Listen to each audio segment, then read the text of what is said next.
Pensée pour moi-même de l'empereur Marc Aurèle. Livre 1. De mon père adoptif, j'ai appris la bonté, l'inébranlable constance dans les jugements qui ont été une fois mûris par la réflexion, le dédain pour ces honneurs factices qui séduisent la vanité, la passion du travail, l'application perpétuelle, la disposition à prêter l'oreille à toutes les idées qui concernent l'intérêt public, l'invariable attention à rendre à chacun selon son mérite, le discernement à juger des occasions où l'on doit tendre les ressorts et de celles où on peut les relâcher, la sévérité à poursuivre et à punir les amours pour les jeunes gens, le dévouement au bien de l'État, la liberté qu'il laissait à ses amis sans les astreindre nécessairement à partager tous ses repas ou à le suivre dans tous ses voyages, l'absolue égalité d'humeur où le retrouvaient au retour ceux qui avaient dû le quitter pour quelque cause urgente, la consciencieuse analyse des choses dans toutes les délibérations, la persistance à ne point se départir de son examen en se contentant des premières solutions qui se présentaient, l'attachement rempli de soin pour ses amis, aussi peu porté à se dégoûter d'eux sans raison qu'à les aimer à la fureur, l'indépendance d'esprit en toutes choses et la sérénité, la prévoyance à longue vue et la vigilance à régler les moindres détails sans en faire tragiquement étalage, la précaution de repousser les acclamations populaires et la flatterie sous toutes ses formes, l'économie à ménager les ressources nécessaires à l'autorité, la retenue dans les dépenses pour les fêtes, tout prêt à souffrir les critiques sur ce chapitre, la piété sans superstition envers les dieux, la dignité avec le peuple, qu'il ne fatigua jamais de ses adulations ni de son empressement à complaire à la foule, la sobre mesure en toutes choses, le solide respect de toutes les convenances sans un goût trop vif pour les nouveautés, l'usage sans faste et aussi sans façon des choses qui rendent la vie plus douce dans les occasions où c'est le hasard qui les offre, les prenant quand elles se trouvaient sous sa main avec indifférence et n'en ayant nul besoin si elles venaient à manquer. L'attitude de quelqu'un dont on peut se dire ni qu'il est un sophiste, ni qu'il est un provincial, ni qu'il est entiché de l'école, mais d'un homme dont on dit qu'il est mûr et complet, au-dessus de la flatterie, capable d'être à la tête de ses affaires propres et des affaires des autres. Ajoutez-y encore l'estime pour les vrais philosophes, l'indulgence exempte de blâme pour les philosophes prétendus, sans d'ailleurs être jamais leurs dupes, le commerce facile, la bonne grâce sans fadeur, un soin modéré de sa personne, comme il convient quand on n'est pas trop amoureux de la vie, sans songer à rehausser ses avantages, mais aussi sans négligence, de manière à n'avoir presque jamais de besoin, grâce à ce régime tout individuel, ni de médecine, ni de remèdes intérieurs ou extérieurs. La facilité extrême à s'effacer sans jalousie devant les gens qui s'étaient acquis une supériorité quelconque, soit en éloquence, soit en connaissance approfondie des lois, des mœurs et des matières de cet ordre. La condescendance qui s'associait à leurs efforts pour les faire valoir, chacun dans leur domaine spécial, la fidélité en toutes choses aux traditions des ancêtres, sans d'ailleurs vouloir se donner l'air d'y tenir essentiellement. Un esprit qui n'était ni mobile, ni agité, mais sachant endurer la monotonie des lieux et des choses.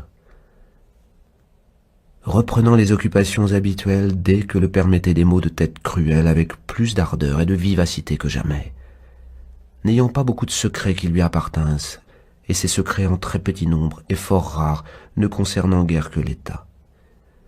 Circonspect et prêt regardant dans la célébration des fêtes solennelles, dans le développement des travaux publics, dans les distributions au peuple, et quand il les croyait nécessaires, ayant en vue ce que la convenance exigeait bien plutôt que le renom qu'il en pourrait retirer pour ce qu'il aurait fait.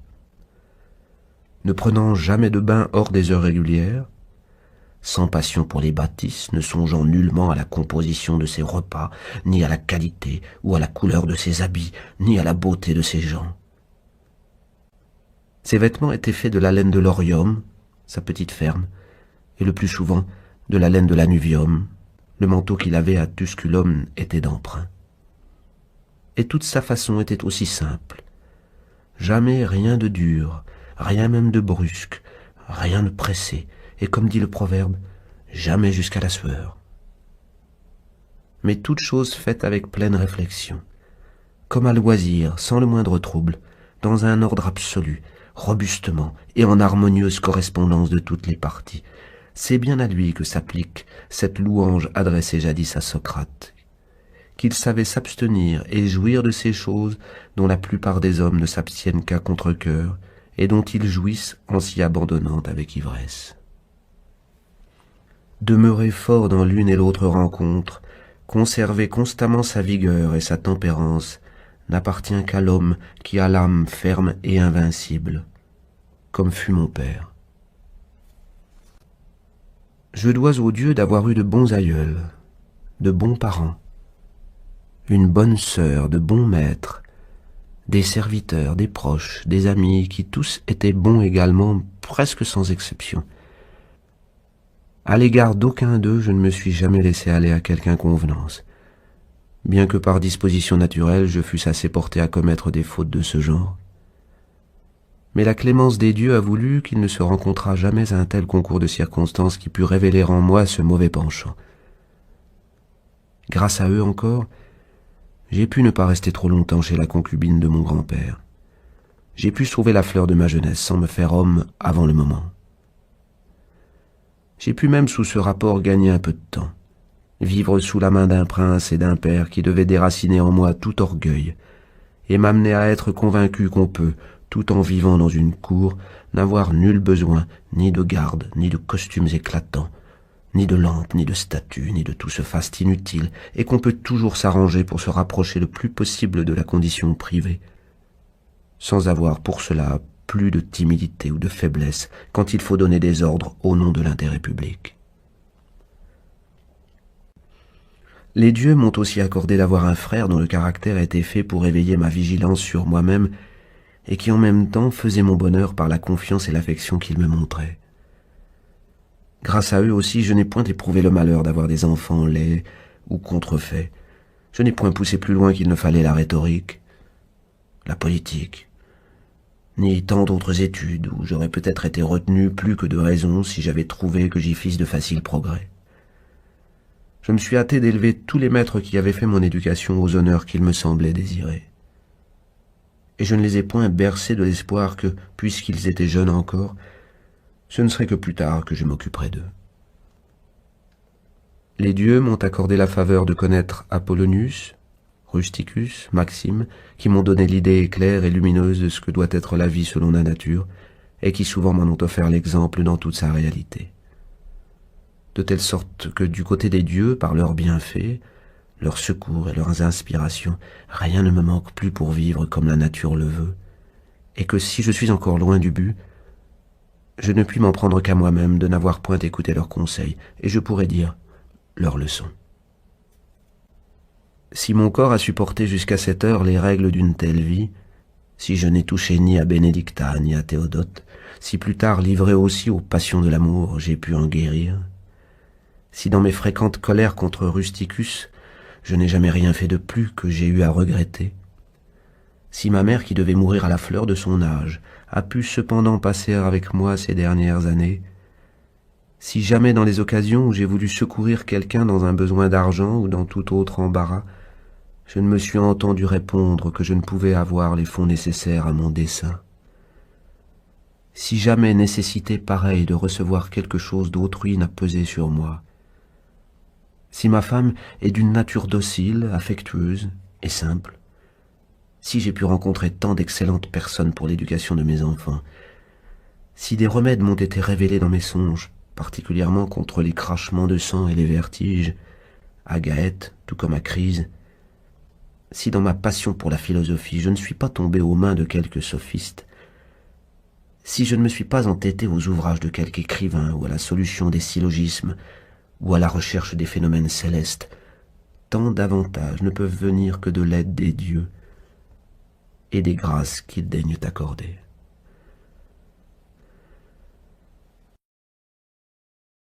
Livre 2.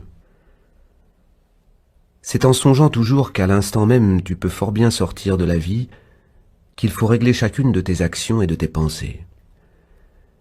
Quitter la société des hommes n'a rien de bien effrayant s'il y a des dieux, car certainement ils ne te jetteront pas dans le mal, et s'il n'y a pas de Dieu, ou s'ils ne s'occupent point des choses humaines, quel intérêt ai-je à vivre dans un monde qui est vide de Dieu, c'est-à-dire vide de providence? Mais certes, il y a des dieux qui prennent à cœur les choses d'ici-bas. Grâce à eux, il ne dépend absolument que de l'homme de ne pas tomber dans les véritables maux. Et si en dehors de ces maux véritables, il se rencontre encore quelque mal, la providence divine a également voulu que nous puissions toujours nous en garantir d'une façon absolue. Or, comment ce qui ne rend pas l'homme plus mauvais pourrait-il rendre la vie de l'homme plus mauvaise? Ce n'est pas parce que la raison universelle ignorait ce désordre apparent, ou parce que tout en le connaissant elle serait impuissante à le prévenir ou à le corriger, qu'elle l'a laissé subsister. Non, il n'est pas à supposer que ce soit par impuissance ou par inhabileté qu'elle ait commis cette grave erreur de répartir indistinctement aux bons et aux méchants parmi les hommes les biens et les maux. Le vrai, c'est que si la vie et la mort, la gloire et l'obscurité, la peine et le plaisir, la richesse et la pauvreté sont distribuées indifféremment aux bons et aux méchants parmi nous, c'est que toutes ces choses ne sont ni belles ni laides, et par conséquent, elles ne sont plus ni un bien ni un mal. Le temps que dure la vie de l'homme n'est qu'un point. Son être est dans un perpétuel écoulement. Ses sensations ne sont que ténèbres. Son corps composé de tant d'éléments est la proie facile de la corruption. Son âme est un ouragan. Son destin est une énigme obscure. Sa gloire, un non-sens. En un mot, tout ce qui regarde le corps est un fleuve qui s'écoule. Tout ce qui regarde l'âme n'est que songe et vanité. La vie est un combat et le voyage d'un étranger. Et la seule renommée qui nous attende après nous, c'est l'oubli. Qui peut donc nous diriger au milieu de tant d'écueils? Il n'y a qu'un seul guide, un seul, c'est la philosophie. Et la philosophie, c'est de faire en sorte que le génie qui est en nous reste pur de toute tâche et de tout dommage, plus fort que les plaisirs ou les souffrances, n'agissant en quoi que ce soit ni à la légère, ni avec fausseté ou dissimulation, sans aucun besoin de savoir ce qu'un autre fait ou ne fait pas, acceptant les événements de tout ordre et le sort qui lui échoit, comme une émanation de la source d'où il vient lui-même, et par-dessus tout, attendant d'une humeur douce et sereine la mort, qu'il prend pour la simple dissolution des éléments dont tout être est composé.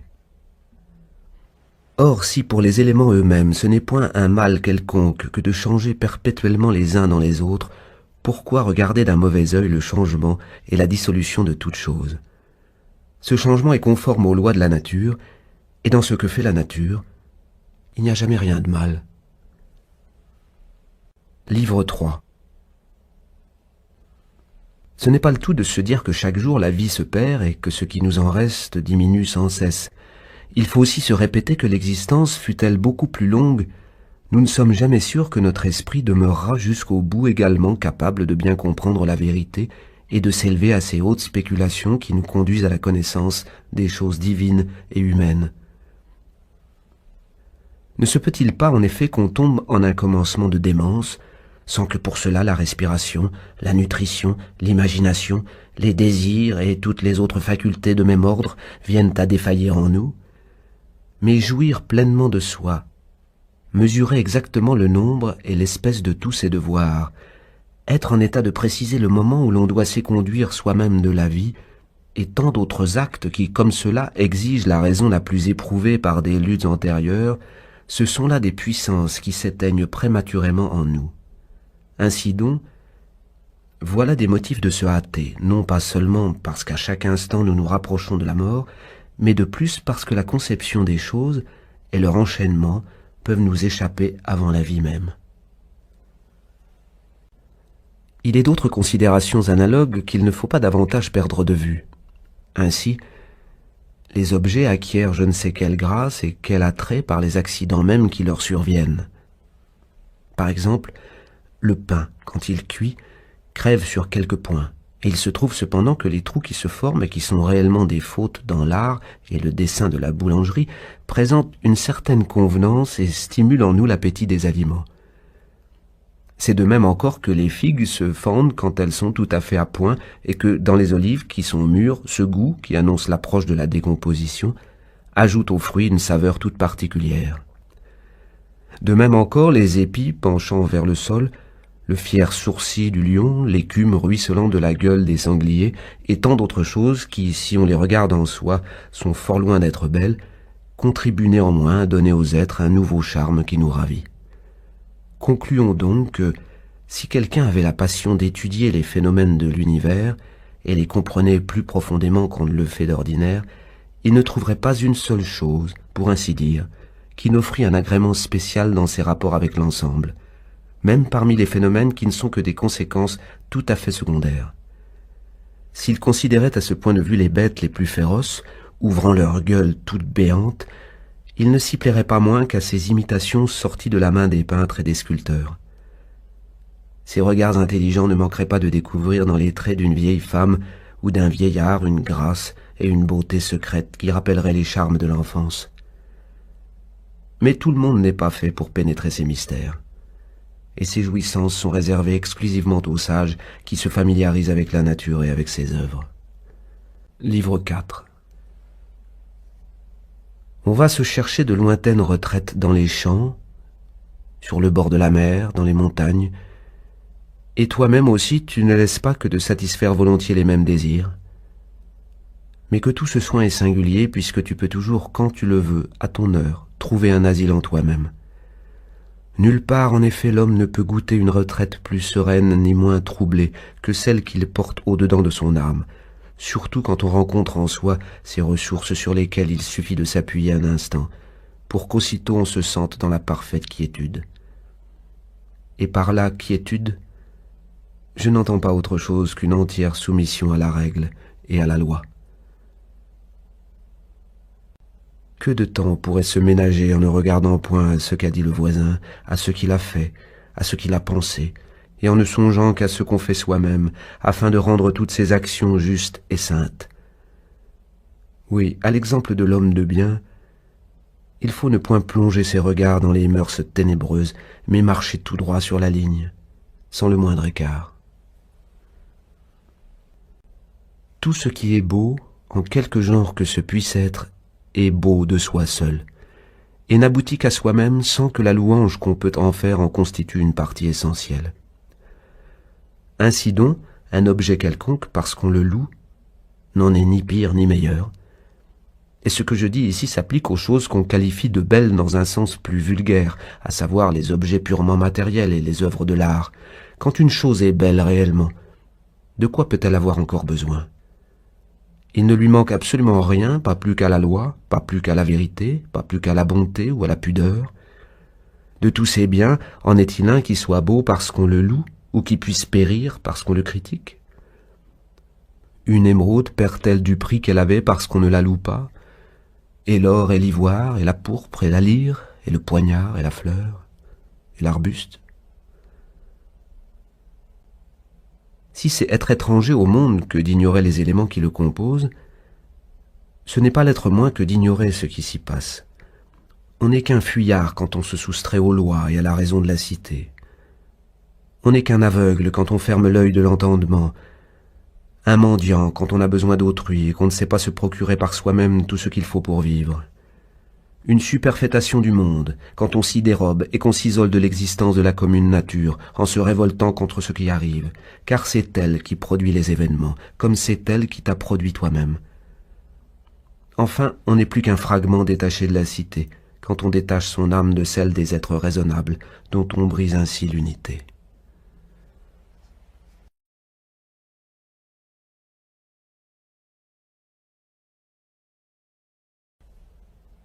Songe un peu, pour prendre cet exemple entre tant d'autres, au temps de Vespasien. Voici tout ce que tu y verras.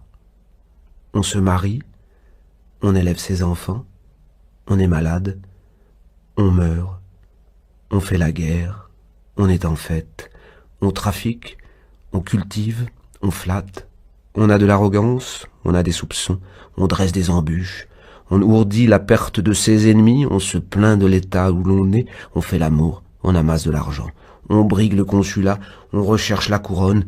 Eh bien, cette existence que menaient tous les gens de ce temps a disparu complètement. Passe, si tu le veux, au temps de Trajan, c'est toujours la même chose. Et son monde a cessé d'exister, comme a cessé l'autre. Considère, si tu le veux encore, les souvenirs de tous les autres temps, le souvenir de nations entières. Vois quelle multitude d'êtres humains sont tombés après quelques efforts passagers et se sont dissous dans les éléments matériels.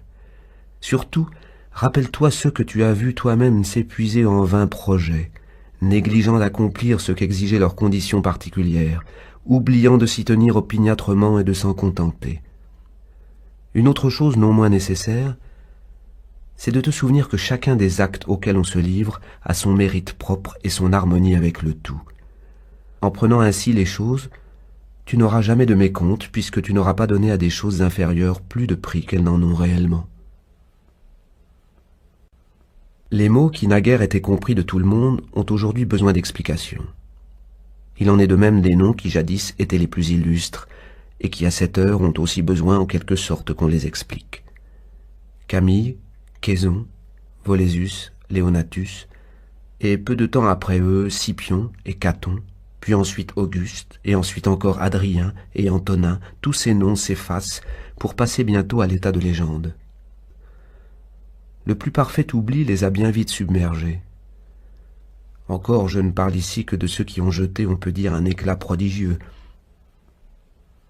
car pour les autres, à peine ont-ils rendu le dernier soupir. On ne les connaît plus, on ne s'en inquiète plus.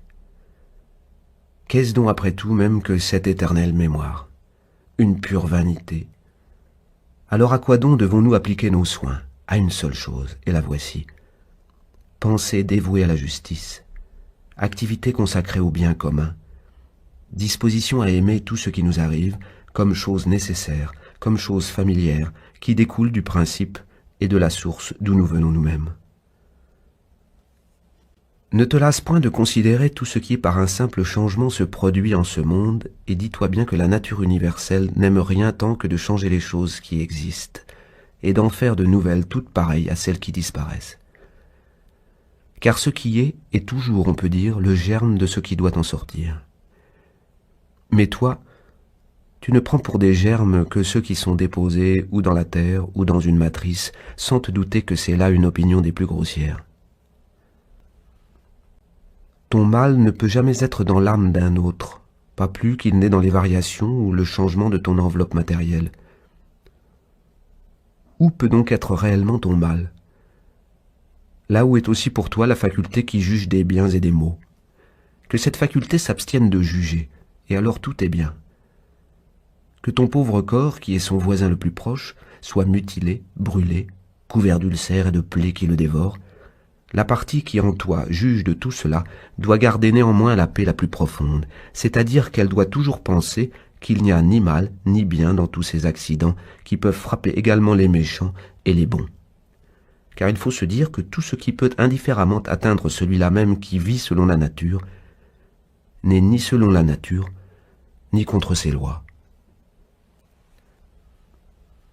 Si quelque Dieu te disait que tu mourras demain, ou si ce n'était demain au plus tard après-demain, tu ne ferais pas grande différence de mourir le 3e jour au lieu de mourir le second, à moins que tu ne fusses de la plus insigne lâcheté.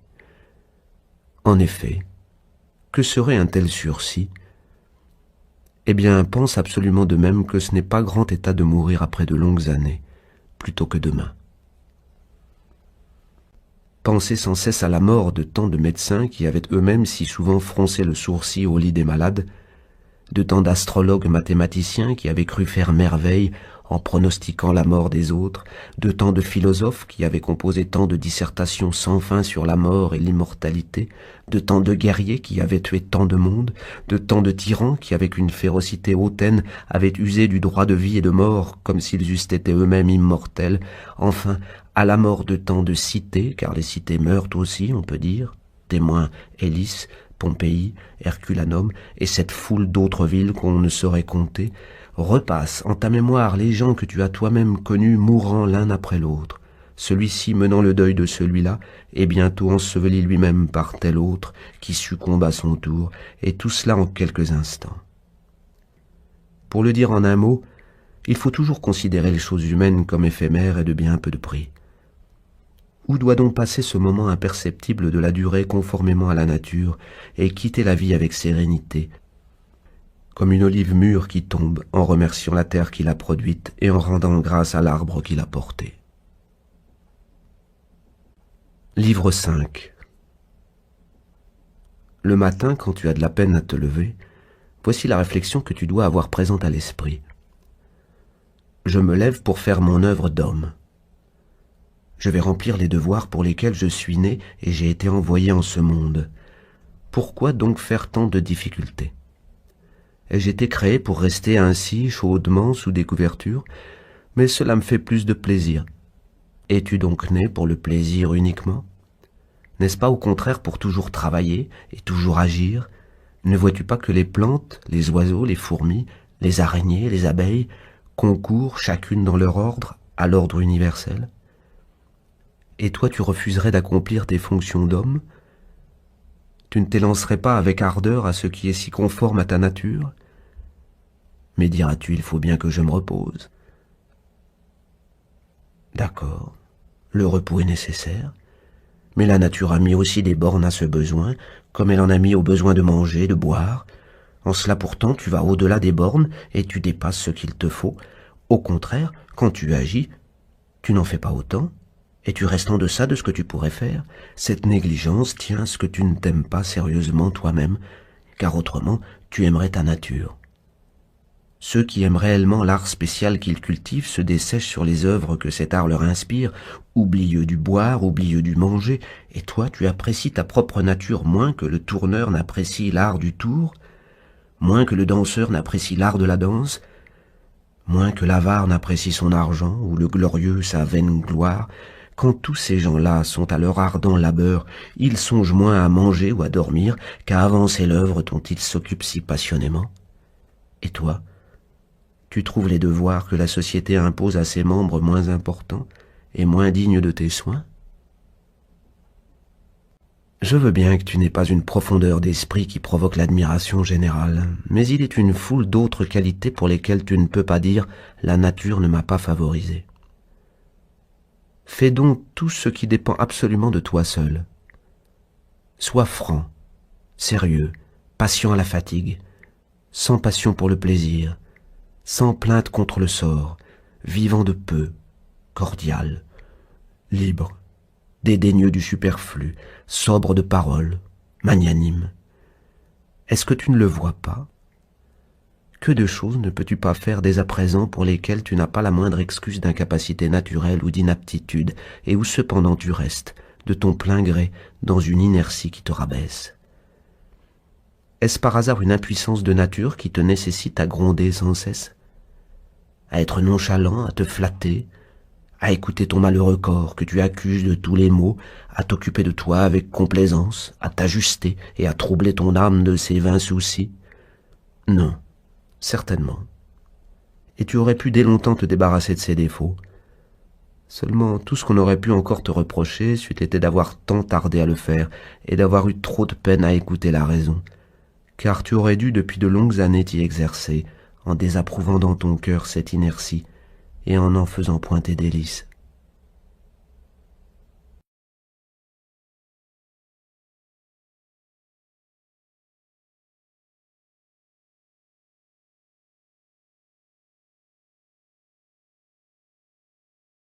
On dit, en parlant d'un malade, Esculape lui a prescrit l'exercice du cheval, l'usage des bains froids, la marche à pieds nus.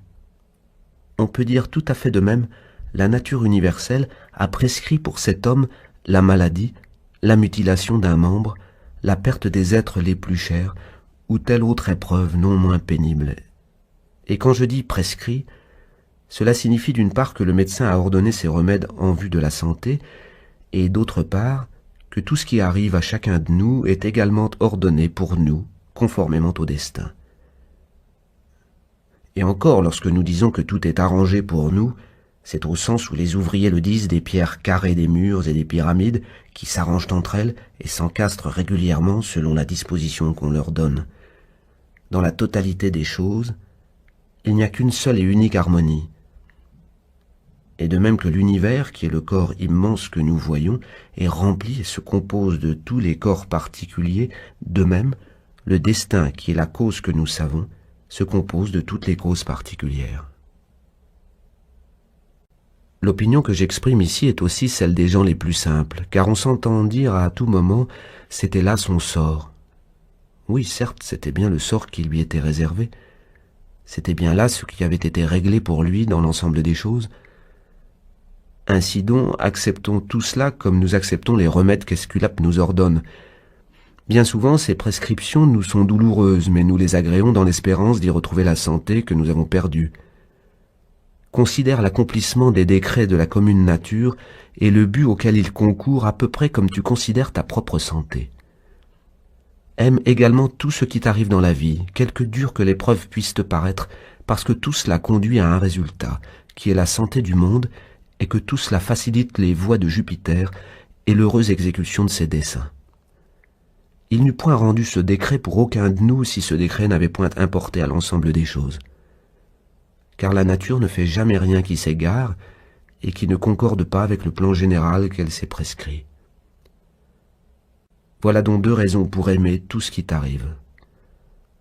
La première, c'est que la chose a été faite pour toi, que pour toi spécialement elle a été disposée dans l'ensemble, et qu'elle a avec toi ses rapports précis, venus de haut, et se rattachant dans la trame universelle aux causes les plus saintes. La seconde, c'est que pour celui qui gouverne l'univers, ce qui arrive à chacun des êtres en particulier concourt au succès de ses démarches, à l'accomplissement de ses décrets, et à la durée même des choses.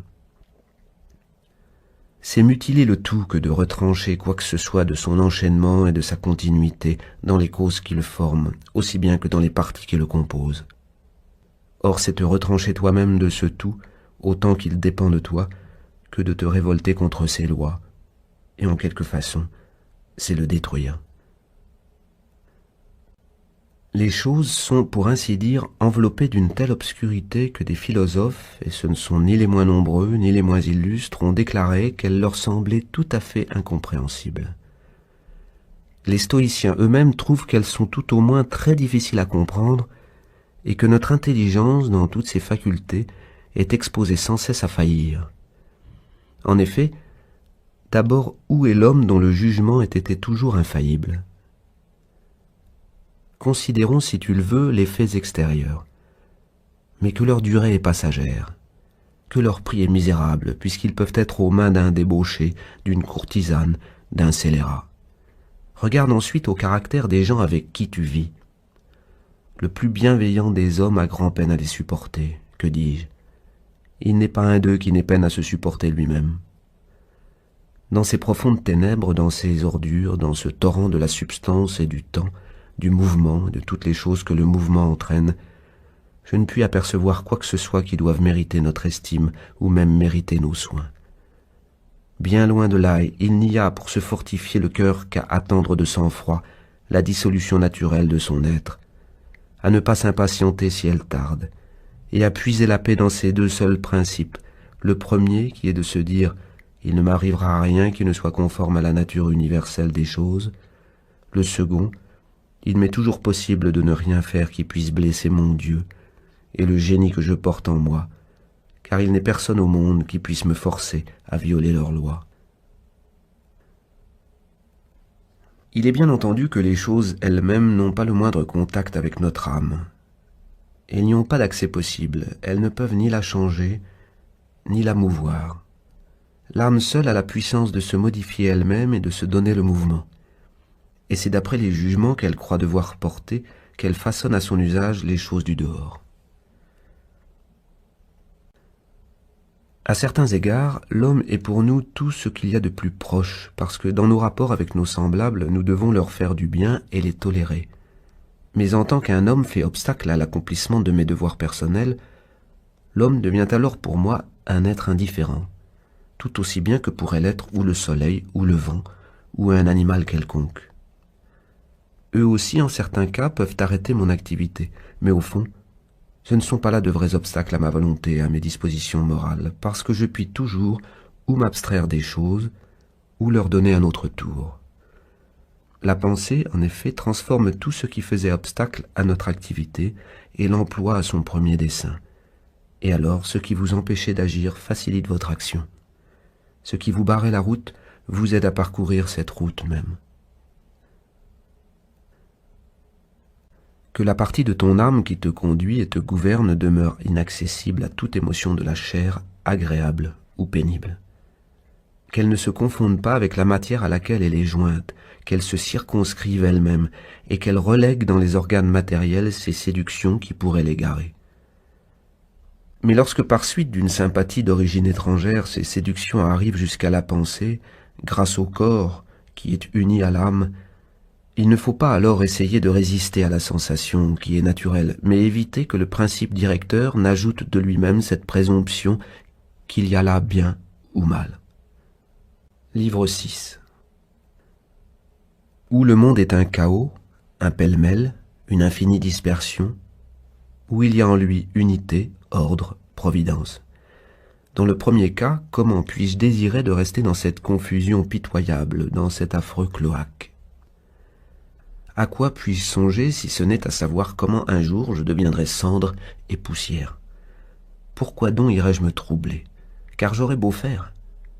La dispersion finira bien par m'atteindre moi-même.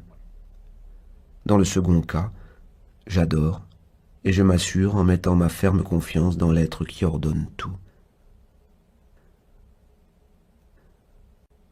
Quand on veut se faire une juste idée des mets et des plats qu'on a devant soi, on se dit « ceci est le corps d'un poisson, ceci est le corps d'un oiseau ou d'un porc », ou bien encore on se dit « le falerne est le jus du raisin, cette robe de pourpre est la laine d'un mouton, teinte avec la couleur sanguine d'un coquillage ». Quand on veut définir les plaisirs du sexe, on dit que c'est une excitation de l'organe suivie d'une excrétion et d'une sorte de spasme. Voilà les idées qu'on se forme de tous ces faits, en suivant à la trace les réalités mêmes et en les observant à fond pour savoir au juste ce qu'elles sont en soi. C'est avec la même franchise qu'il faut agir durant toute sa vie. Pour toutes les choses qui nous semblent dignes de notre attention et de notre confiance, il faut les mettre à nu, et les considérer dans toute leur simplicité et leur faiblesse, en les dépouillant du prestige vain dont les entoure tout ce qu'on en dit. Ce faste orgueilleux est un imposteur bien dangereux, et le piège est d'autant plus redoutable que les objets paraissent davantage mériter notre recherche. Enfin, rappelle-toi ce que Cratès dit de Xénocrate lui-même.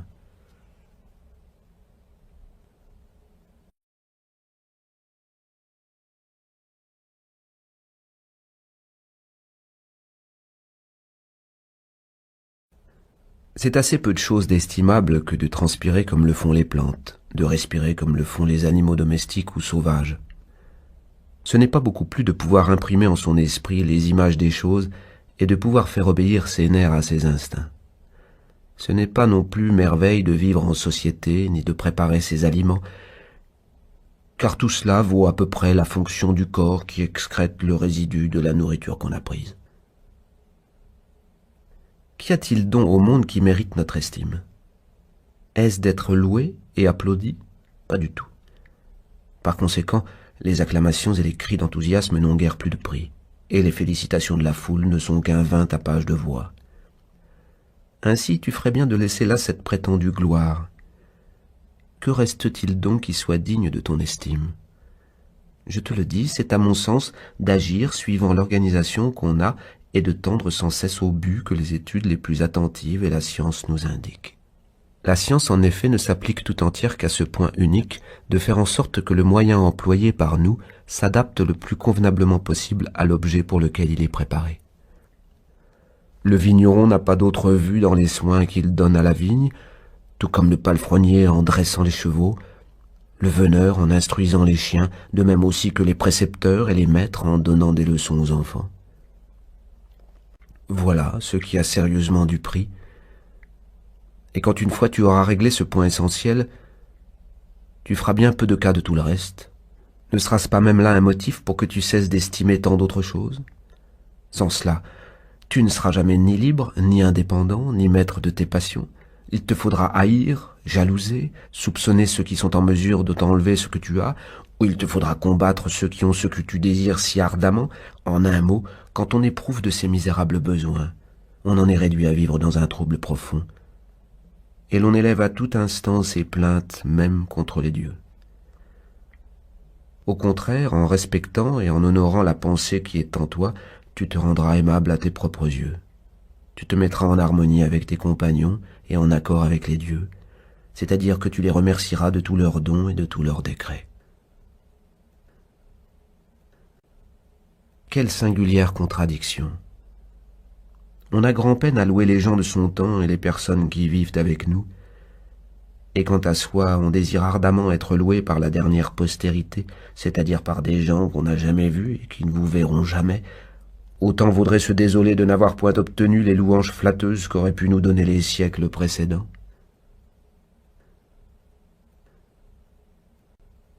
Quelqu'un, dans les exercices du gymnase, nous a égratignés avec ses ongles, ou nous a fait une contusion en nous frappant d'un coup de tête.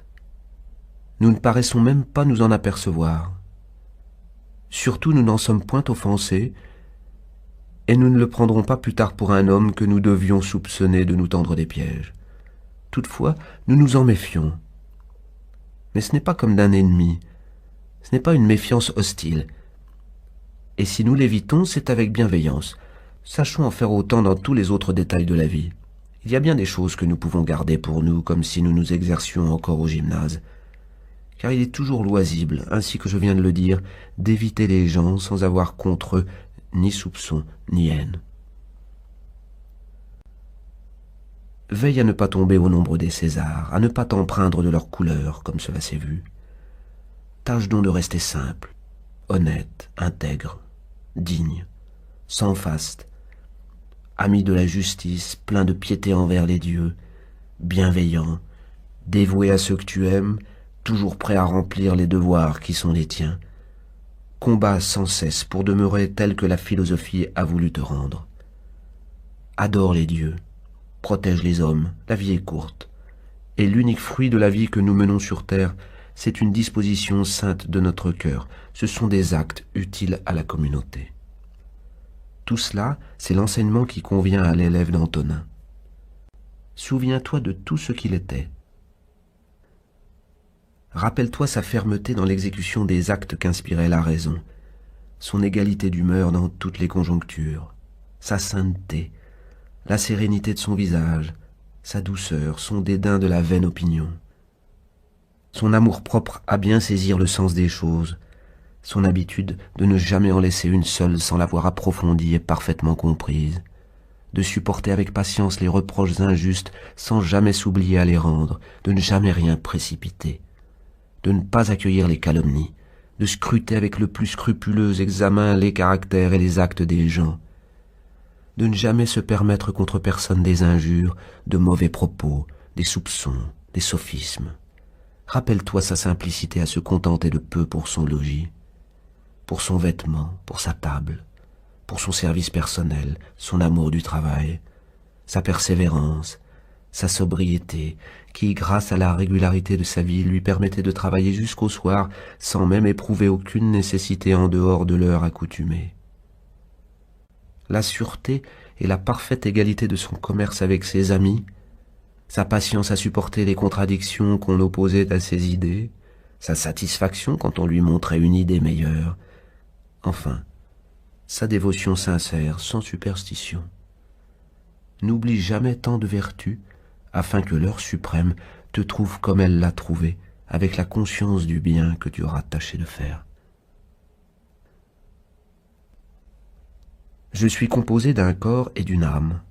Pour le corps, toutes choses sont indistinctes et sans différence entre elles, parce que le corps n'a pas le pouvoir de rien discerner. Pour la pensée, il n'y a d'indistinct que les choses qui ne sont pas ses actes propres. Mais tout ce qui est vraiment un de ces actes particuliers dépend absolument d'elle seule. Et même encore parmi ces actes, ne faut-il compter que ceux qui se rapportent exclusivement au présent. car les actes futurs et les actes passés, si elles sont d'elle encore, sont aujourd'hui indistincts pour elle. Ne remarques-tu pas que les gens qui exercent des professions salariées s'accommodent jusqu'à un certain point à l'humeur de leurs clients, mais que toutefois ils se gardent bien de sacrifier les règles de leur art et qu'ils ne s'en laissent point écarter? N'est-il pas étrange que l'architecte et le médecin fassent plus de compte des principes de leur art spécial que l'homme n'en fait de la loi qui est la sienne et qui lui est commune avec les dieux?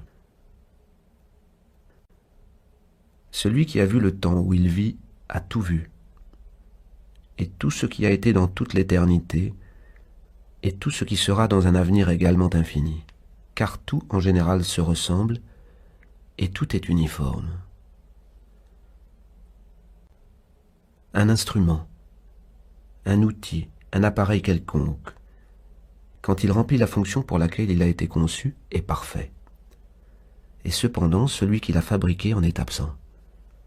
Mais pour les choses qu'a créées la nature et qu'elle renferme, la force ordonnatrice est à leur intérieur, et elle y persiste. C'est là pour toi un motif de l'adorer encore davantage, en reconnaissant que, si tu vis et te conduis conformément à sa volonté, tout alors se règle en toi sur l'intelligence. Or il en est de même pour l'univers, et tout ce qui s'y passe se règle sur l'intelligence qui l'anime.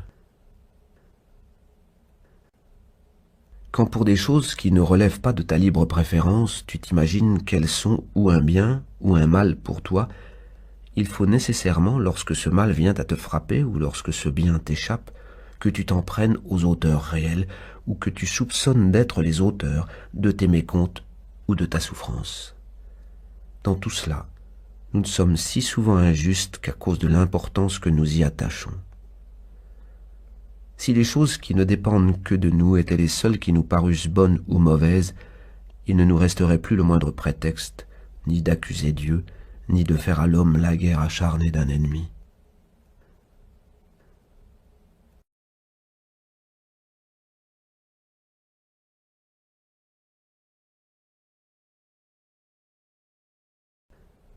Nous concourons tous à l'accomplissement d'une seule et même œuvre, les uns avec pleine connaissance et avec pleine docilité, les autres dans une ignorance absolue. C'est ainsi que même en dormant, comme le disait je crois Héraclite, on travaille et l'on coopère à ce qui se passe dans le monde. Chacun y concourt dans une sphère différente, et par surcroît, celui-là même y concourt qui critique le plus amèrement les choses, et qui essaie de remonter le courant et d'anéantir la réalité. C'est que le monde avait besoin de cette résistance même.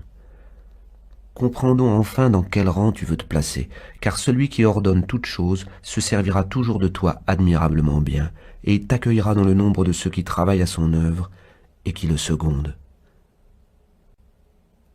C'est comme les spectacles de l'amphithéâtre et les autres amusements de cette sorte dont on se dégoûte à force de voir toujours les mêmes choses, et où l'uniformité rend la répétition des mêmes objets intolérable.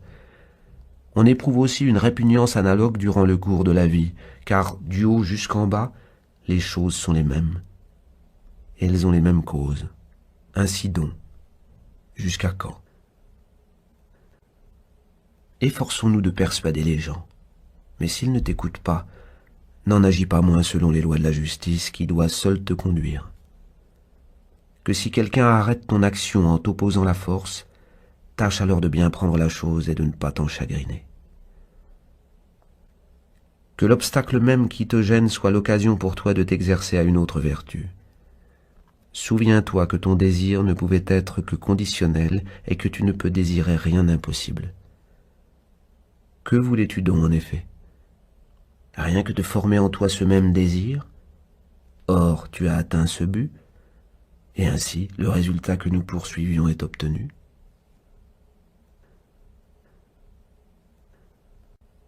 Livre 7.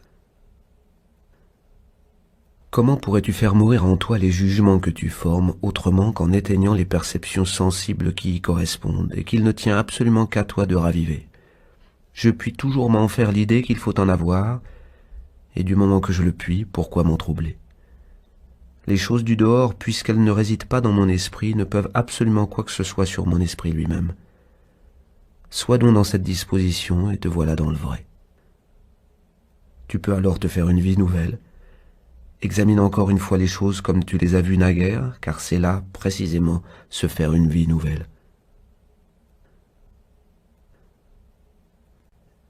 Les vains raffinements du luxe, les pièces jouées au théâtre, ces immenses assemblées, ces troupeaux, ces combats de gladiateurs, tout cela est comme un os jeté aux chiens, comme un morceau de pain lancé aux poissons du vivier, comme les labeurs des fourmis s'épuisant à traîner leur fardeau, comme les courses extravagantes des souris effarées, comme des marionnettes qu'un fil fait mouvoir. Contre toutes ces séductions, il faut savoir conserver son cœur parfaitement calme, et ne pas montrer non plus un mépris trop altier. Mais du moins, tu peux en tirer cette conséquence que tant vaut l'homme, tant valent les choses auxquelles il donne ses soins. Que du dehors advienne tout ce qu'il voudra dans ces portions de mon être qui peuvent ressentir ces sortes d'accidents. Ce qui en moi souffrira pourra se plaindre s'il le trouve bon. Mais quant à moi, si je ne pense pas que ce qui m'arrive soit un mal, je n'en suis pas encore atteint. Or il m'est toujours possible de concevoir cette pensée. Ne pense jamais à ce qui te manque comme si déjà tu l'avais. Parmi les choses que tu possèdes, préfère ce qu'il y a de mieux. En les considérant, remets-toi en mémoire les moyens qui devraient te les procurer si elles venaient à te manquer. Toutefois, prends bien garde de ne pas contracter l'habitude de les estimer si haut que, si quelque jour elles venaient à t'échapper, tu en fusses troublé profondément. Étudier le cours des astres en se disant qu'on est emporté avec eux dans leur cercle, et penser souvent aux permutations des éléments les uns dans les autres. Des considérations de cet ordre purifient la vie terrestre de ses souillures. Livre 8. La nature se propose toujours un but, et elle ne s'occupe pas moins de la fin des choses que de leur origine et de leur existence. Elle ressemble assez à un joueur de ballon. Est-ce donc un bien pour le ballon de monter si haut? Est-ce un mal de descendre si bas, ou même de tomber tout à fait? Est-ce un bien pour la bulle d'air de se soutenir? Est-ce un mal pour elle de crever? Est-ce un bien, est-ce un mal pour la lampe de briller ou de s'éteindre? Applique bien ton attention à l'objet qui t'occupe, au jugement que tu en portes, à l'acte qui est la suite de ce jugement et aux paroles qui te servent pour l'exprimer. Tu as bien raison d'apporter tant de soin à tout cela, car c'est aujourd'hui que tu veux devenir homme de bien plutôt encore que demain. Si jamais tu as eu l'occasion de voir une main, un pied ou une tête coupée et qui gisait séparée du reste du corps, tu peux te dire que c'est là une image de ce que fait l'homme pour lui-même, du moins autant qu'il le peut, quand il n'accepte pas de bon gré le destin qui lui est réparti, qu'il s'isole volontairement ou qu'il commet un acte contraire à la loi commune. Tu t'es rejeté hors de cette union qui était cependant conforme à la nature. D'abord, tu avais été une partie de l'ensemble, et voilà que maintenant, tu t'en es toi-même retranché. Mais ce qu'il y a d'admirable en ceci, c'est qu'il t'est permis de te rattacher de nouveau à l'union que tu as quittée. C'est là une faveur que Dieu n'a accordée à aucune autre partie quelconque, qui ne saurait revenir à son tout une fois qu'elle en a été séparée et coupée. Mais vois l'immense avantage et l'honneur dont Dieu a gratifié l'homme. Il l'a d'abord laissé libre de ne pas briser l'union par son initiative individuelle, et en second lieu, il lui a donné de pouvoir revenir, même après qu'il a rompu l'union de son plein gré, de s'y rattacher encore, et d'y reprendre comme partie du tout la place qu'il y occupait précédemment. Souviens-toi bien que le principe qui nous gouverne est absolument invincible quand, replié sur lui-même, il se contente d'être ce qu'il est, pouvant ne pas faire ce qu'il ne veut point, en supposant même que sa résistance ne soit pas raisonnable. Que sera-ce donc quand il a la raison pour lui, et qu'il ne juge d'un objet qu'après l'avoir examiné attentivement? C'est là ce qui fait qu'une âme libre des passions est une véritable forteresse. Et l'homme n'a pas de rempart plus fort où il puisse se réfugier et se mettre pour jamais à l'abri de toute attaque. Ne pas voir cela, c'est être aveugle. Et quand on voit cet asile et qu'on ne s'y réfugie pas, on est bien malheureux.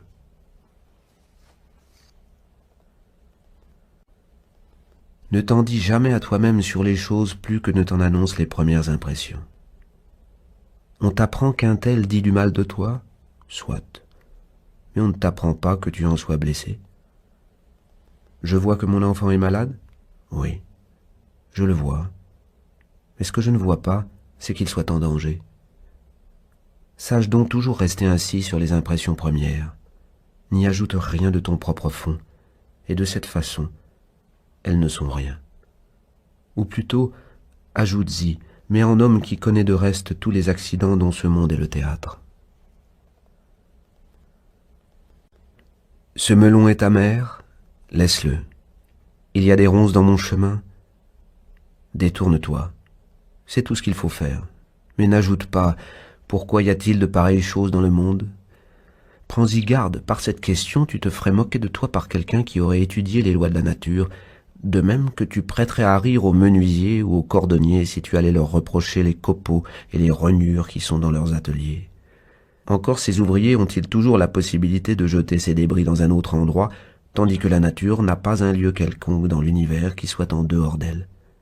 Ce qu'il y a précisément de merveilleux dans l'art que déploie la nature, c'est que s'étant donné à elle-même des limites, elle transforme en sa propre substance tout ce qui en elle semble fait pour se corrompre, vieillir et devenir inutile, et qu'avec ces débris eux-mêmes, elle compose des êtres nouveaux, sans avoir jamais besoin d'emprunter des matériaux étrangers, ni d'avoir un lieu quelconque où elle rejette les immondices.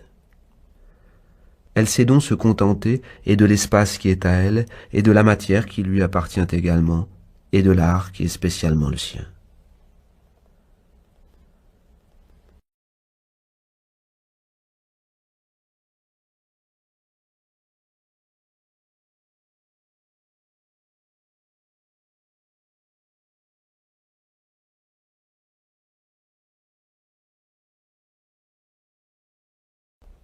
Quand on agit, ne point hésiter. Quand on s'entretient avec les gens, ne point s'animer. Dans les perceptions qu'on reçoit, ne pas se tromper, ne pas se concentrer en soi-même tout d'une pièce, et n'en pas sortir trop inopinément. Ne point être affairé dans la vie. Les hommes se tuent, se massacrent, s'accablent d'exécration. Mais qu'est-ce que tout cela fait pour le devoir qu'a ton âme de rester pure, intelligente, sage et juste? Autant vaudrait, en passant près d'une eau limpide et savoureuse, l'accabler d'outrage, mais l'eau ne cesserait pas de s'épancher, toujours excellente à boire. On aurait beau y jeter de la boue et du fumier, elle aurait bientôt dissous ses ordures. Bientôt elle les aurait rejetées, sans en avoir contracté la moindre souillure. À quel prix peux-tu donc te faire en toi-même une source qui ne tarisse jamais, comme tarit un puits intermittent? Le seul moyen, c'est de te rendre à tout instant de plus en plus libre, sans jamais te départir de la bienveillance, de la simplicité et de la modestie indispensables. Ne pas se borner à respirer l'air qui nous environne, mais s'associer en outre par la raison au principe intelligent qui enveloppe toute chose, car la force intelligente est répandue dans l'univers entier, et elle ne se communique pas moins à celui qui veut la conquérir que la force de l'air ne se communique à celui qui est fait pour le respirer. Pour tout ce qui regarde ma volonté personnelle, la volonté de mon voisin m'est aussi parfaitement indifférente et étrangère que sa respiration ou son corps. Sans doute nous sommes faits les uns pour les autres autant que possible, mais la raison qui nous conduit n'en a pas moins dans chacun de nous son domaine distinct. Autrement, le vice de mon voisin deviendrait mon vice personnel. Mais Dieu ne l'a pas voulu, afin qu'un autre ne pût pas à son gré faire mon malheur. Le soleil semble épancher et répandre sa lumière. Et en effet, il l'épanche dans le monde entier, mais en s'épanchant, il ne s'épuise jamais. Cet écoulement n'est qu'une simple extension. Le mot qui, dans la langue grecque, signifie « ses rayons », a la même étymologie que le mot qui exprime l'idée de s'étendre et de s'épancher. Tu peux voir en effet ce qu'est précisément un rayon de soleil en observant la lumière qui s'introduit dans une pièce obscure à travers une ouverture étroite. Elle s'étend et marche en ligne droite, puis elle se partage, pour ainsi dire, en rencontrant un obstacle solide qui en prive l'air placé au-delà. C'est sur cet obstacle que la lumière s'arrête, sans glisser en bas et sans tomber. C'est justement ainsi que ton intelligence doit s'écouler et se répandre en tous sens. C'est une diffusion, ce n'est pas un épuisement. Et quand elle rencontre des obstacles, elle ne doit montrer ni colère ni emportement dans la résistance qu'elle leur oppose. Elle ne tombe pas, elle reste debout, et elle éclaire de sa lumière tout ce qui la reçoit. Ce qui ne peut pas la réfléchir se prive soi-même de son splendide éclat. Livre 9. Pour l'être raisonnable qui vit en société, le mal ainsi que le bien ne consiste pas dans ce qu'il pense mais dans ce qu'il fait. C'est comme la vertu et le vice qui, pour lui, ne consistent pas davantage dans la pensée, mais dans l'action. Comme tu n'es toi-même qu'un complément du système entier que la cité compose, de même il faut aussi que chacun de tes actes tende à compléter la vie de la cité. Si donc une quelconque de tes actions n'a pas un rapport soit direct, soit éloigné avec le but commun de la société, cette action brise ta vie sociale et en rompt l'unité. Elle est séditieuse au même titre qu'est séditieux le citoyen qui, pour sa part personnelle, s'écarte de l'harmonie qui ressemble à celle-là et qui est si nécessaire au peuple. La cause universelle est un torrent qui entraîne toute chose. Aussi, qu'ils sont naïfs même ces prétendus hommes d'État qui s'imaginent régler par la philosophie la pratique des affaires. Ce sont des enfants qui ont encore la morve au nez. Ô homme, que te faut-il donc? Borne-toi à faire ce que présentement la nature exige. Agis puisque tu le peux, et ne t'inquiète pas de savoir si quelqu'un regarde ce que tu fais. Ne va pas espérer non plus la République de Platon, mais sache te contenter du plus léger progrès, et si tu réussis, ne crois pas avoir gagné si peu de choses. Qui peut en effet changer l'esprit des hommes? Et tant qu'on ne parvient pas à modifier les cœurs et les opinions, qu'obtient-on si ce n'est l'obéissance d'esclaves qui gémissent et d'hypocrites qui feignent de croire à ce qu'ils font? Poursuis donc maintenant, et continue à me citer Alexandre, Philippe et Démétrius de Phalère. On verra s'ils ont bien compris ce que veut la commune nature et s'ils ont su faire leur propre éducation. Mais s'ils n'ont eu qu'un personnage plus ou moins dramatique, je ne connais personne qui puisse me condamner à les imiter. L'œuvre de la philosophie est aussi simple que modeste. Ne me pousse donc pas à une morgue solennelle.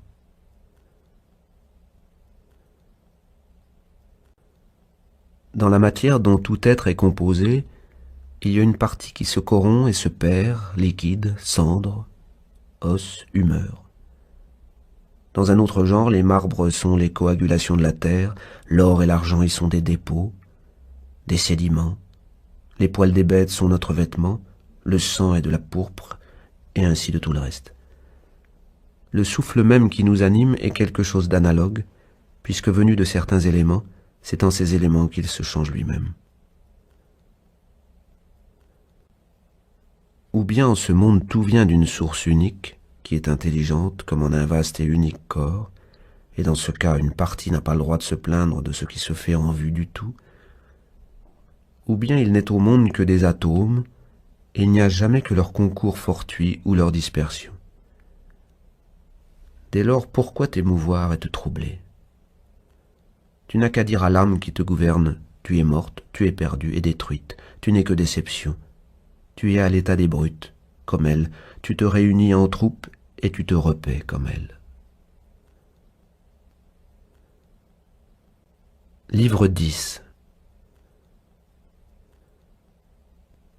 Quand tu te seras conquis le renom d'homme honnête, modeste, sincère, prudent, résigné, magnanime, veille bien à ne jamais t'attirer des appellations contraires. Que si tu perds tes titres à ces noms honorables, hâte-toi de les reconquérir au plus vite de ton mieux. Souviens-toi qu'être prudent, cela veut dire qu'on s'applique à examiner chaque objet attentivement et sans négligence. Qu'être résigné, c'est accepter de sa pleine volonté le destin que nous répartit la commune nature. Que magnanime désigne l'empire de la partie de notre être sur les émotions agréables ou pénibles de la chair, sur la vaine gloire, sur la mort et sur toutes les choses de cet ordre. Si donc tu continues à mériter réellement ces noms, sans t'inquiéter d'ailleurs de les recevoir de la bouche d'autrui, tu deviendras tout différent de ce que tu es, et tu entreras dans une toute autre vie. Car demeurer encore ce que tu as été jusqu'aujourd'hui, être toujours lacéré et souillé par cette conduite que tu as antérieurement menée, c'est avoir par trop perdu tout sentiment. C'est par trop aimer l'existence, c'est par trop ressembler à ces bestiaires à demi dévorés, qui, criblés de blessures et couverts de boue, n'en demandent pas moins avec instance qu'on les conserve pour le jour suivant, afin qu'ils puissent encore, dans l'état où ils sont, aller s'exposer aux griffes et aux dents qui les ont déjà déchirés.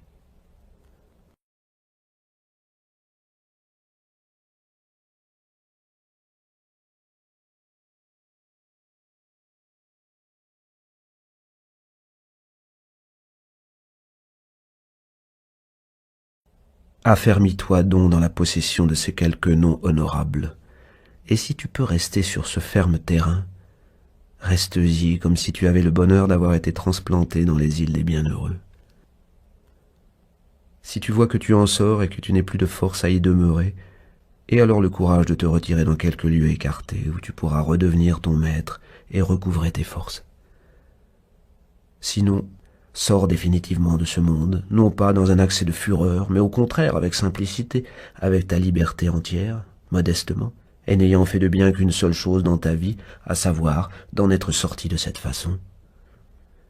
Pour te rappeler tout ce que valent ces noms qu'il faut mériter, ce sera un grand appui pour toi de te rappeler aussi qu'il y a des dieux, que ce qu'ils veulent, ce n'est pas d'être flatté, c'est d'être imité par les êtres auxquels ils ont accordé la raison. Et que si le figuier doit remplir le rôle de figuier, le chien le rôle de chien, l'abeille le rôle d'abeille, l'homme doit remplir également ses fonctions d'homme. Une araignée est toute fière d'avoir pris une mouche. Tel chasseur est tout fier d'avoir pris un lièvre. Tel pêcheur d'avoir pris une sardine dans son filet. Tel autre d'avoir pris des sangliers. Tel autre encore des ours, tel autre enfin des sarmates. À ne considérer que les principes ne sont-ils pas tous également des brigands et des voleurs? L'homme éclairé et respectueux dit à la nature qui nous donne tout et qui peut tout nous reprendre, « Donne-moi ce que tu veux, reprends-moi ce que tu veux. » Mais s'il tient ce langage, ce n'est pas pour braver la nature audacieusement, c'est uniquement parce qu'il est docile et reconnaissant envers elle. Qu'est-ce donc que sont les hommes qui mangent, qui dorment, qui s'accouplent, qui rendent leurs excréments et qui sont soumis à tant d'autres besoins? Et cependant, quel orgueil n'ont-ils pas d'être hommes? Quelle morgue! Que de dureté pour les autres qu'ils traitent du haut d'une écrasante supériorité! Et l'instant d'auparavant, de qui n'étaient-ils pas les esclaves? Et pourquoi s'abaissaient-ils ainsi? Dans un instant, ne reviendront-ils pas encore aux mêmes bassesses? L'esclave qui fuit son maître est un déserteur et un fugitif. Or notre maître, c'est la loi. Donc transgresser la loi, c'est fuir et déserter. Par la même raison, on a tort et l'on transgresse la loi quand on s'afflige, quand on s'emporte, quand on s'effraie pour une de ces choses passées, présentes ou futures, lesquelles sont réglées par celui qui régit l'univers, par celui qui est la loi même, répartissant à chacun ce qui lui revient. Ainsi la crainte, la douleur, la colère, ce sont là autant de désertions.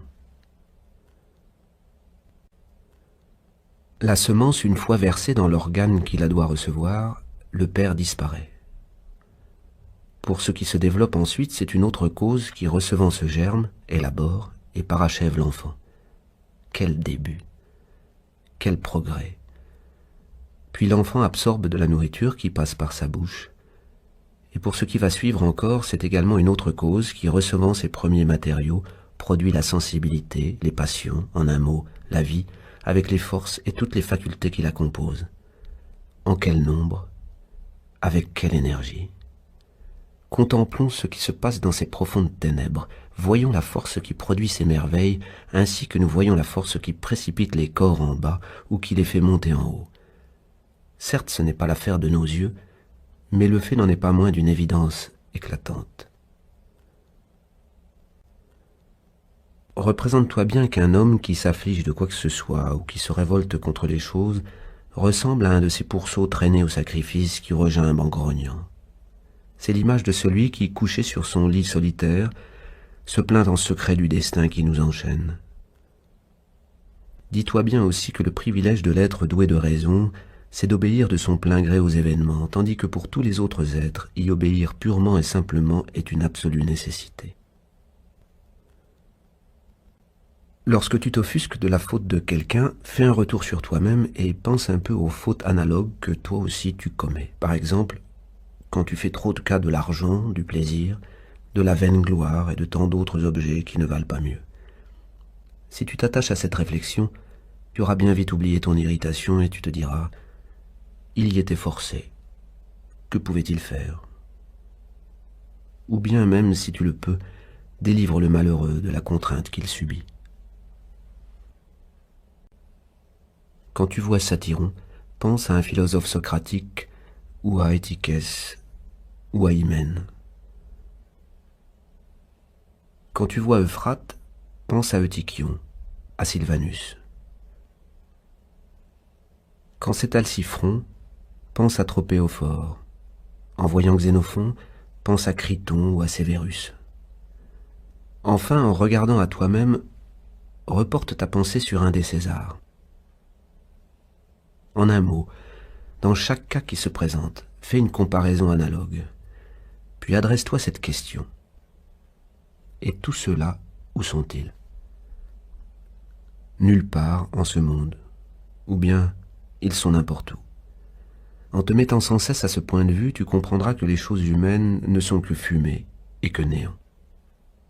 Tu en seras surtout convaincu si tu te rappelles en même temps que l'être qui a une fois changé et disparu ne redeviendra jamais ce qu'il a été dans toute la durée du temps infini. Et toi, dans combien de temps vas-tu changer aussi? Est-ce qu'il ne te suffit pas d'avoir fourni comme il convient cette courte carrière? Quelle réalité, quelle chimère peux-tu craindre et fuir encore?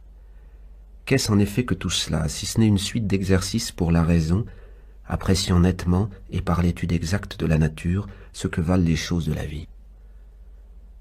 Arrives-en donc avec persévérance à t'assimiler ainsi ces vérités, de même qu'un estomac robuste s'assimile tous les aliments, de même qu'un feu qui brille convertit en flamme et en lumière éclatante tout ce qu'on y jette. Une fois qu'on a mordu au vrai principe, il suffit du plus simple mot d'une sentence connue de tout le monde pour se souvenir qu'on ne doit avoir ni tristesse ni crainte. Il y a des feuilles que le vent répand à terre. Ainsi dérace des hommes. Homère. Ce sont également des feuilles que tes enfants. Ce sont aussi des feuilles légères que les clameurs enthousiastes qui chantaient tes louanges, ou en sens contraire ces malédictions, ces critiques, ces railleries dont on t'accablait. Ce sont des feuilles encore, et non moins légères celles-là, que ces voix qui propageront successivement ton souvenir dans la postérité. Oui, ce sont là autant de feuilles. Et pourtant la nature, chaque année au printemps, ramène la verdure. Puis le vent les a dispersés encore une fois, et la forêt en produit d'autres à leur place. Ainsi donc, cette durée éphémère est la condition commune de toutes choses. Et toi tu prends toutes choses, soit que tu les fuis, soit que tu les recherches, comme si elles devaient être éternelles. Encore un peu, et tes yeux se fermeront aussi, et celui-là même qui t'aura porté en terre sera à son tour pleuré par un autre qui l'y portera. Lorsque l'œil est sain, il regarde tout ce qui peut être regardé, et il ne dit pas « c'est du verre que je veux voir », car le verre n'est qu'un besoin que pour l'œil qui est malade. De même, l'ouïe, quand elle est saine, l'odorat, quand il est sain, doivent être tout prêts à entendre les sons et à sentir les odeurs. L'estomac qui est sain doit être aussi bien disposé pour tous les aliments qu'il reçoit, de même encore qu'une meule de moulin doit être prête à moudre tous les grains qu'on y apporte. Ainsi donc, l'âme, quand elle est vraiment saine, doit être préparée à tous les événements. Mais l'âme qui dit « que mes enfants vivent », ou bien « que tout le monde me comble de louanges dans tout ce que je fais », cette âme-là n'est qu'un œil qui cherche à voir du verre, ou des dents qui ne veulent que des aliments mous et faciles à broyer.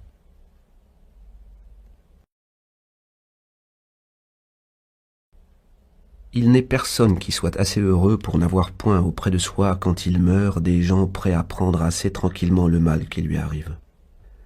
Sans doute c'était un honnête homme, diront-ils, c'était un sage. Mais n'y aura-t-il pas aussi quelqu'un pour se dire en fin de compte, et à part lui, nous voilà donc délivrés de ce pédagogue, respirons enfin. Certes, il n'était pas méchant, certes, il n'était méchant pour personne de nous, mais je sentais bien qu'au fond du cœur, il nous désapprouvait. Voilà ce qu'on dit d'un honnête homme.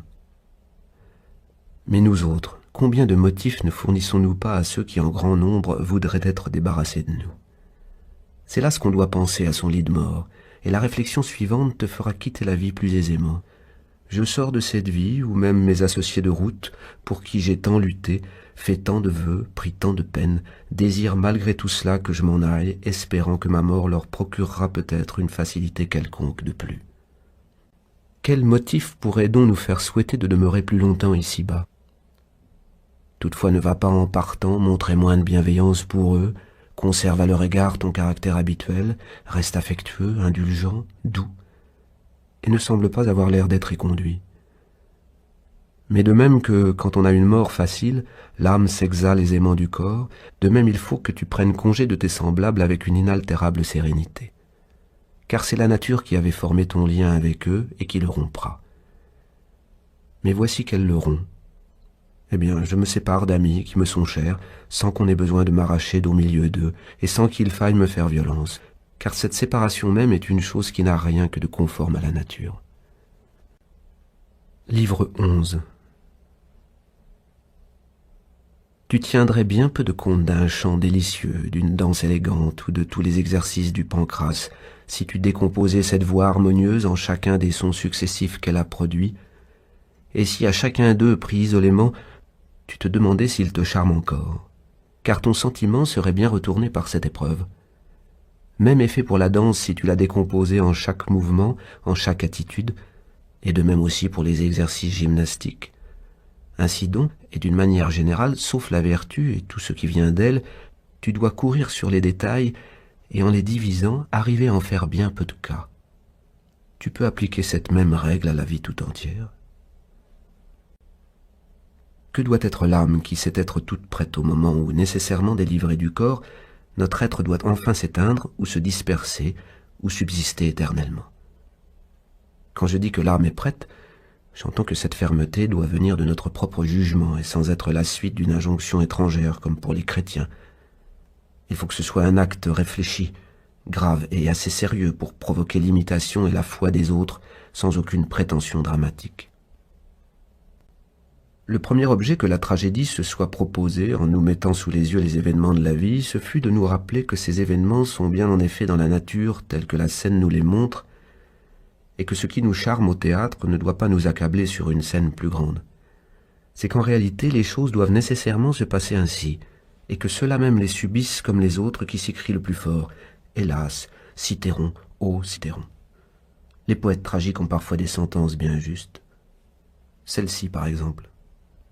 Si les dieux m'ont frappé mes 2 enfants et moi, c'est qu'ils ont leur raison pour cette rude loi. Et cette autre. À quoi bon s'emporter jamais contre les choses? Et cette autre encore. Nos jours sont moissonnés ainsi que des épis. Et une foule d'autres maximes qui valent autant que celle-là.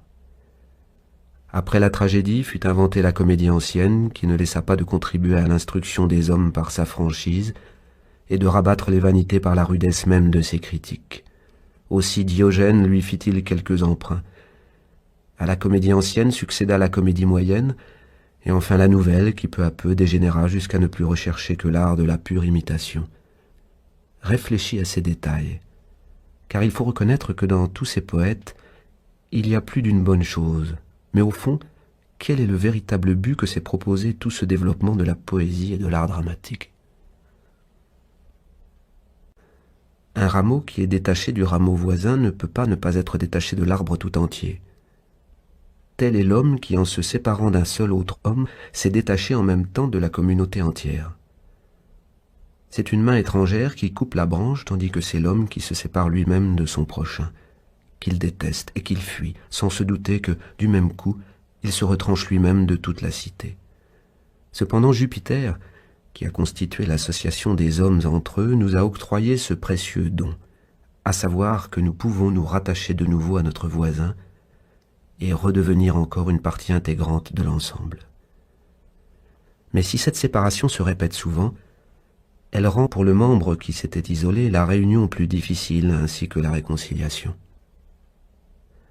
Le rameau, qui dès l'origine a grandi avec le reste de l'arbre et qui a toujours reçu la même sève, ne ressemble en rien à celui qui, après un premier retranchement, a été regreffé dans le tronc, et c'est là ce que les jardiniers savent bien.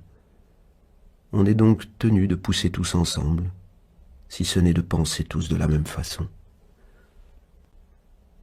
De même que les gens qui te font obstacle quand tu marches dans le chemin de la droite raison ne doivent pas pouvoir t'empêcher de te conduire selon le devoir, de même leur opposition ne doit pas davantage refroidir ta bienveillance à leur égard.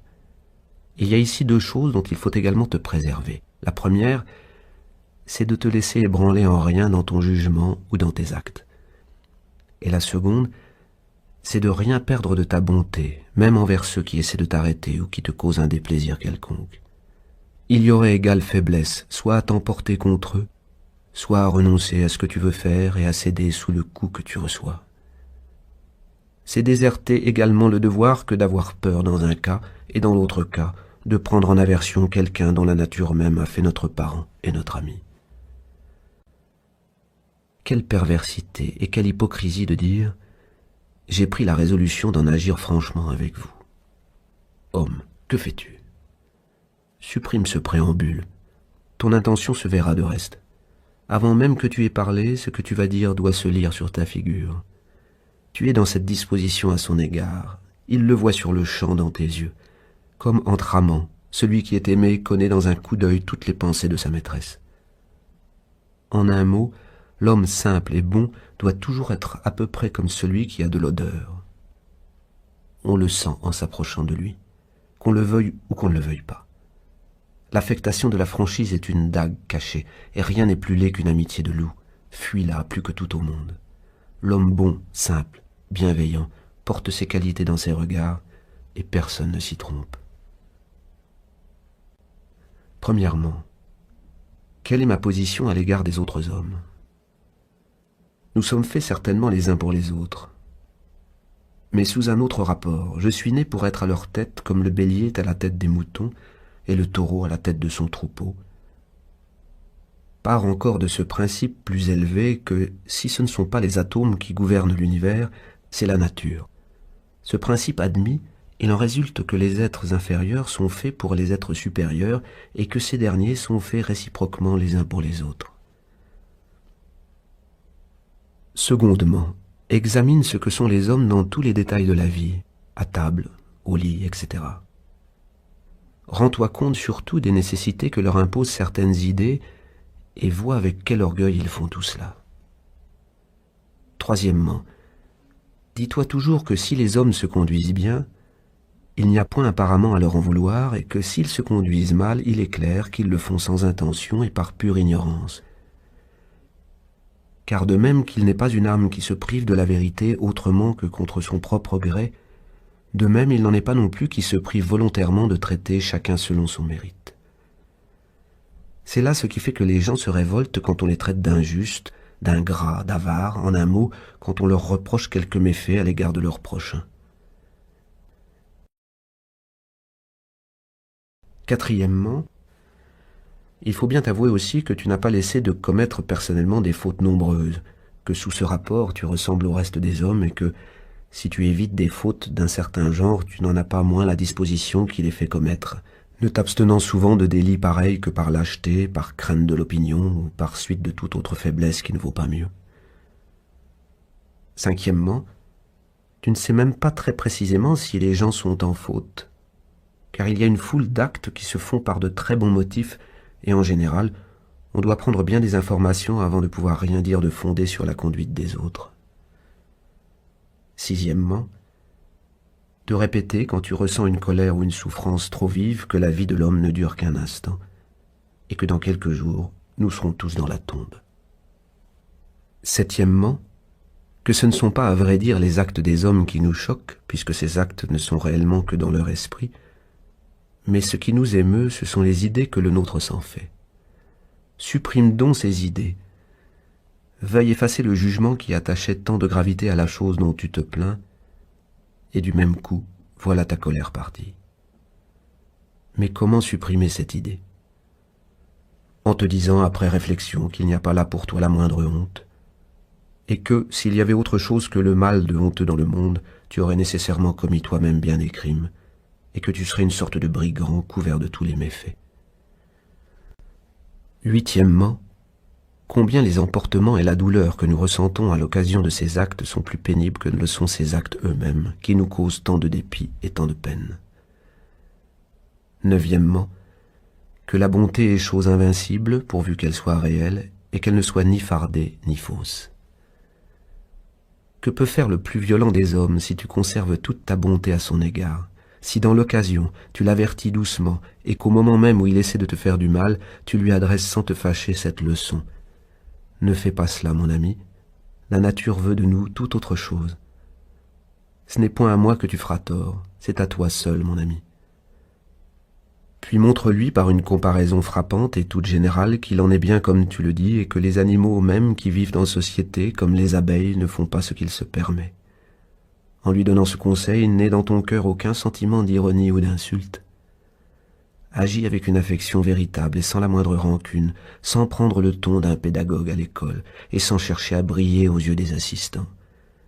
Mais ne parle qu'à lui seul, lors même que d'autres personnes seraient présentes à l'explication. N'oublie jamais ces 9 points essentiels, regarde-les comme autant de présents des muses.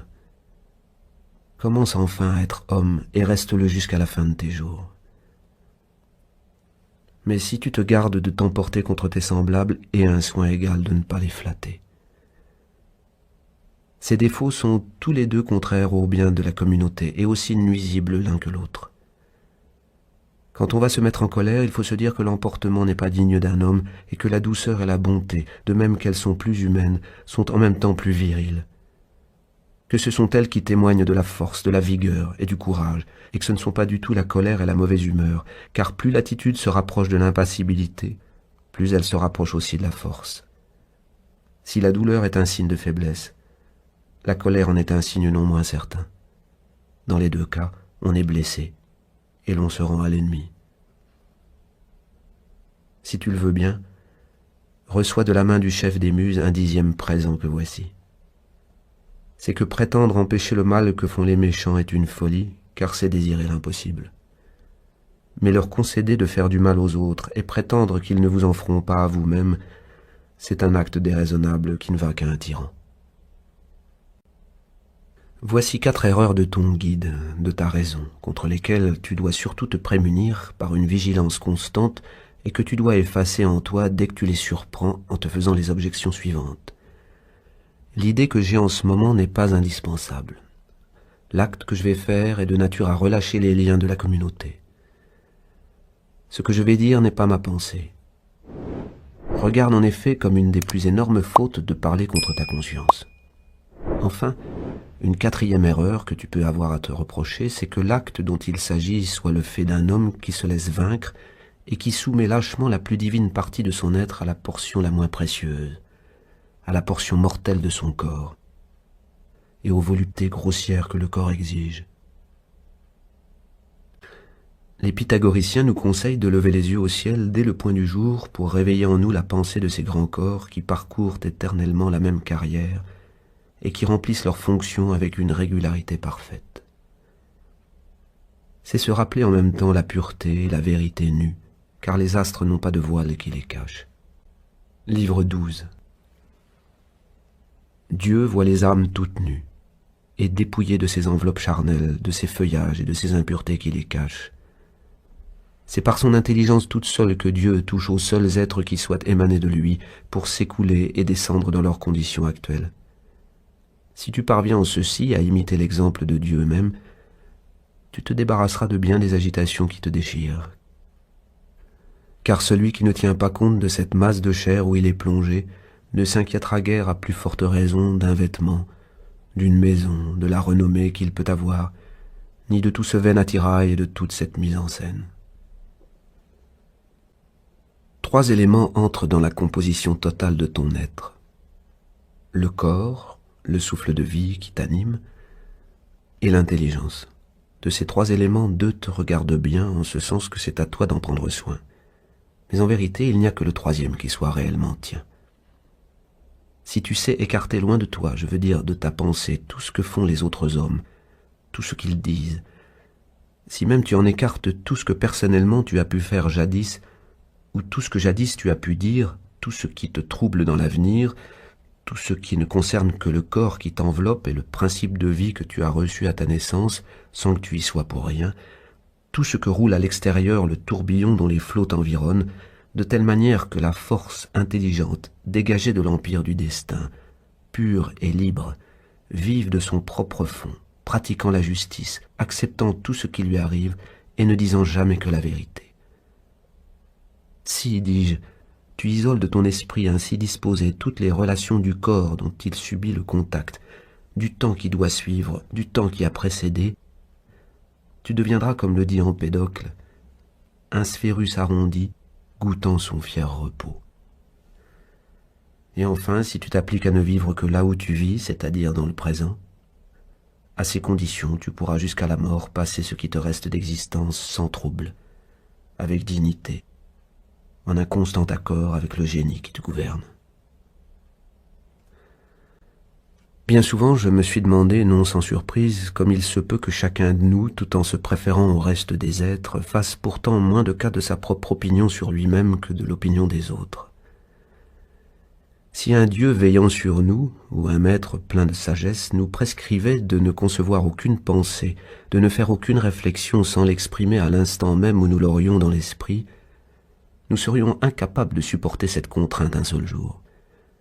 Tant il est vrai que nous respectons l'opinion que les autres se font de nous, bien plutôt que l'opinion que nous en avons nous-mêmes.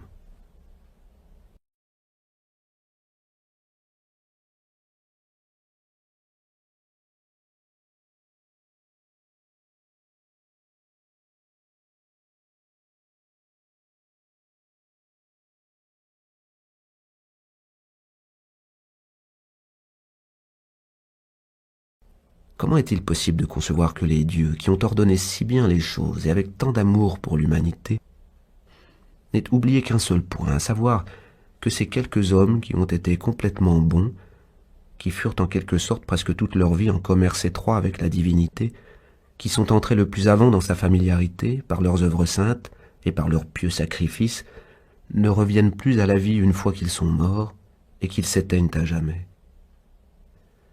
Puisqu'il en est ainsi, sois bien persuadé que s'il avait fallu qu'il en fût autrement, les dieux l'eussent certainement fait. Que si cet arrangement eût été juste, il aurait été possible, et que s'il eût été conforme à la nature n'eût pas manqué de le produire. De ce que cela n'est pas de cette façon, puisqu'en effet il n'en est pas ainsi, tire cette conclusion convaincante qu'il ne fallait pas que cela fût. Toi-même, tu peux voir aisément que tenter une telle recherche, c'est faire le procès à Dieu. Mais nous ne pourrions pas même élever ces objections contre les dieux s'ils n'étaient pas souverainement bons et justes envers nous. Que si c'est là une vérité évidente, il n'est pas moins clair que les dieux n'auraient pas laissé passer dans l'ordonnance de ce monde quelque chose qui, par une négligence étrange, eût été contraire à la justice et à la raison. Apprends à faire par l'habitude les choses mêmes qui te répugnent. C'est ainsi que la main gauche, qui est cependant la plus inhabile, faute d'habitude, tient la bride plus solidement que la main droite, parce qu'elle a été dressée à la tenir. Dans l'usage qu'on fait des principes par lesquels on se guide, il faut ressembler à l'athlète exercé à tous les genres de lutte plutôt qu'au gladiateur qui ne connaît qu'une seule manière de combattre. Le gladiateur, une fois qu'il a perdu le glaive qu'il tient, n'a plus qu'à mourir, tandis que l'athlète du pancrace a toujours ses mains à sa disposition, et il n'a qu'à les manœuvrer énergiquement. Quand quelqu'un me paraît avoir commis une faute, je me demande, suis-je bien sûr que ce soit là une faute de sa part? Et si de fait il est réellement coupable, je me dis, ne s'est-il pas déjà condamné lui-même? Alors c'est bien à peu près comme s'il s'était arraché les yeux de ses propres mains. Prétendre que le méchant ne fasse pas le mal, c'est comme si l'on prétendait que le figuier n'ait pas de sucre dans ses figues, que les enfants à la mamelle s'abstiennent de vagir, que les chevaux ne hennissent pas. C'est vouloir empêcher tant d'autres choses non moins nécessaires. Pouvait-on attendre autre chose d'un homme qui a une pareille complexion? Guéris donc cette complexion même si tu es si habile. Si la chose n'est pas convenable, ne la fais pas. Si elle n'est pas vraie, ne la dis point. Que ce soit toujours là tes motifs d'agir. Si l'on te demande où donc as-tu vu les dieux, et d'où as-tu appris leur existence pour les adorer comme tu le fais, réponds, d'abord les dieux sont visibles à tous les regards, et ensuite, sans avoir jamais vu mon âme, je ne l'en respecte pas moins. Pour les dieux, il en est absolument de même, et comme je trouve partout des marques de leur puissance, ce témoignage me suffit pour conclure qu'ils existent et pour les adorer. Il n'y a qu'une seule et même lumière du soleil, bien qu'elle se divise en se répandant sur nos maisons, sur les montagnes, sur des millions d'objets. Il n'y a également qu'une seule et même substance, bien que se partageant individuellement en des milliers de corps. Il n'y a qu'une seule vie, bien qu'elle se répartisse à des milliers de natures diverses et s'y détermine de 1000 manières. Enfin, il n'y a qu'une seule âme intelligente, bien qu'elle semble disséminée à l'infini. Entre toutes ces parties différentes de l'univers, il en est par exemple le souffle vital ou les objets purement matériels qui sont insensibles et qui restent mutuellement étrangères les unes aux autres, quoique d'ailleurs toutes ces choses soient également soumises aux principes raisonnables qui les embrassent et à la force de pesanteur qui les entraîne indistinctement vers un même centre. Mais le propre de notre intelligence, c'est de nous pousser à nous unir avec nos semblables, à nous constituer entre nous et à ne jamais perdre notre sympathie commune.